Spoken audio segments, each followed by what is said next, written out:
you can use the area outside your canvas if you convert it to an artboard. I only just found this out. This is great.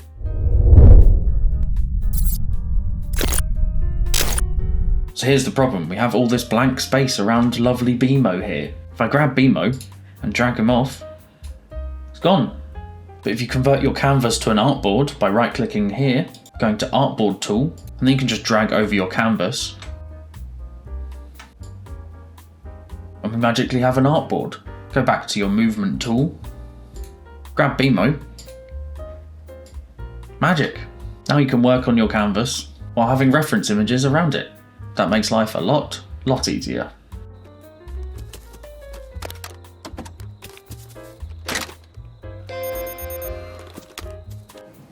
Subscribe for more.